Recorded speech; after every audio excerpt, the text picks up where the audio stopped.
ఈరోజు తెలుగుదేశం పార్టీ ఆఫీస్లో గ్రీవెన్స్ నిర్వహించడానికి మాకు ఈ అవకాశం కల్పించిన చంద్రబాబు నాయుడు గారికి ముఖ్యంగా ధన్యవాదాలు తెలియజేసుకుంటున్నాం. ఎందుకంటే రాష్ట్రంలో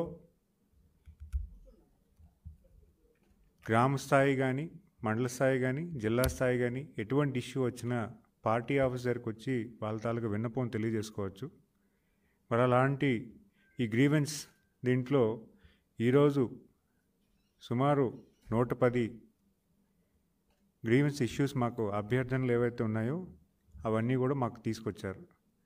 అందులో దగ్గరగా 12 జిల్లాల నుంచి ఈరోజు రావడం జరిగింది. అందులో ముఖ్యంగా వచ్చే ఇష్యూస్ ఏంటంటే రెవెన్యూ ఇష్యూస్, గ్రామాల్లో నెలకొన్న వాళ్ళకున్న చిన్న చిన్న రెవెన్యూ ఇష్యూస్, గత ప్రభుత్వంలో కబ్జా చేయబడినవి ఇప్పటి వరకు కొంచెం పరిశీలి చేయాలి, వాటిని రెక్టిఫై చేయాలి, మీరు కొంచెం ఎట్టి పరిస్థితుల్లో మా భూమి మాకు అప్పచెప్పాలని మా దగ్గరికి వచ్చి కోరడం జరిగింది. మేము వెంటనే సంబంధిత ఎమ్మెల్యే గారు కానీ, కలెక్టర్ గారికి కానీ ఫిర్యాదు చేసి దాని మీద ఒక యాక్షన్ తీసుకోమని చెప్పడం జరిగింది. అవే కాకుండా ఎక్స్ ఆర్మీ మెన్ వాళ్ళ ల్యాండ్ ఇష్యూస్ ఉన్నాయి. ఒక 2 అభ్యర్థనలు వచ్చాయి. ఒకటి విజయనగరం జిల్లా నుంచి, అలాగే ఒక కడప జిల్లా నుంచి.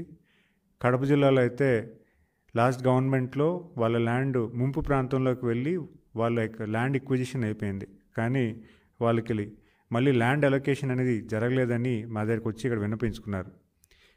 కడప కలెక్టర్ గారికి ఫోన్ చేసి చెప్పడం కూడా జరిగింది. ఎట్టి పరిస్థితుల్లో ఇష్యూని చూడమని చెప్పి అదే రకంగా సాల్వ్ చేయమని వాళ్ళకి చెప్పడం కూడా, డైరెక్షన్స్ కూడా ఇవ్వడం జరిగింది. అలాగే సంబంధిత మంత్రి అయినటువంటి సెర్ప్ అండ్ ఎంఎస్ఎంఈ మినిస్ట్రీగా నేను ఉన్నాను. సంబంధిత ఇష్యూస్ కూడా నాకు తీసుకొచ్చారు. ముఖ్యంగా పెన్షన్ ఇష్యూస్ వచ్చాయి. పెన్షన్లో లాస్ట్ గవర్నమెంట్లో అనార్గుల కింద వాళ్ళని పెన్షన్ డిస్క్వాలిఫై చేసి పెన్షన్ ఆపేయడం జరిగింది. వాళ్ళని మళ్ళీ మాకు పెన్షన్ ఇప్పించాలని కోరుకుంటూ ఇక్కడికి రావడం జరిగింది.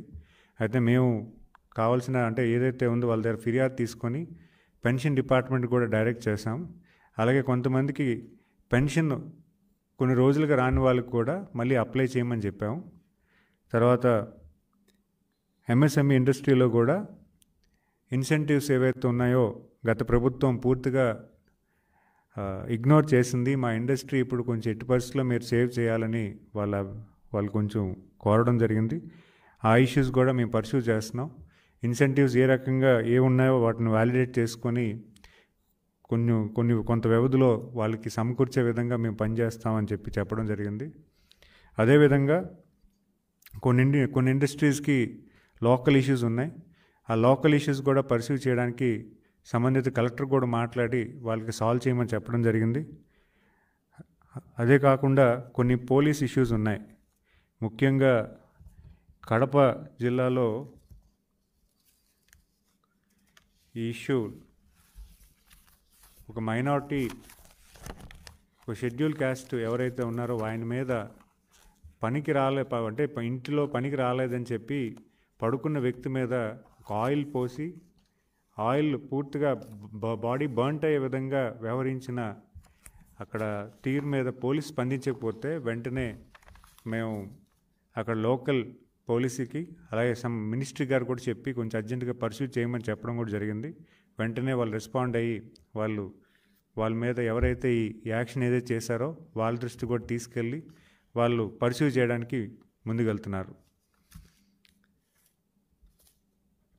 ఇవన్నీ ఈ ఫిర్యాదులు ఏవైతే ఉన్నాయో పర్సూ చేయడానికి అట్ ద సేమ్ టైం దాన్ని రిజాల్వ్ చేసే దశగా తెలుగుదేశం పార్టీ ఆఫీస్ పనిచేస్తుందని, ఖచ్చితంగా ఈ ఆఫీసు అందరికీ నమ్మకం చేకూర్చే విధంగా పనిచేయడానికి ఇంకా మేము కార్యాచరణ చేస్తూ భవిష్యత్ కాలంలో ఎలాంటి ఇష్యూస్ని కాన్స్టెంట్గా రిజాల్వ్ చేసే దశగా మేము చేకూర్చడానికి ఒక వ్యవస్థగా ఈరోజు ఏర్పాటు చేయడం, దానికి భాగస్వాములుగా ఈరోజు మేము ముందుండి ఇవన్నీ సాల్వ్ చేయడానికి, అట్ ద సేమ్ టైం గ్రామాల్లో తెలుగుదేశం పార్టీ ఆఫీస్కి వస్తే సాల్వ్ అవుతుంది, మనం ఖచ్చితంగా మన అభ్యర్థన చెప్పచ్చు, మన తాలూకు ప్రాబ్లం విని దాన్ని సాల్వ్ చేసే ప్రయత్నం చేస్తారు అనే దాని మీద పూర్తి నమ్మకం కల్పించే విధంగా ఈ పార్టీ ఆఫీస్లో ఈ గ్రీవెన్స్ ఏర్పడడం జరిగింది.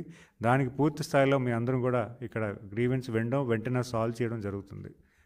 మరి ఈ అవకాశం కల్పించిన మా అధినేత నారా చంద్రబాబు నాయుడుకి ముఖ్యంగా ధన్యవాదాలు తెలియజేసుకుంటే, ఎందుకంటే ప్రజలు ఇక్కడికి వచ్చి వాళ్ళు ప్రాబ్లమ్స్ చెప్పుకుంటున్నారంటే అంతటి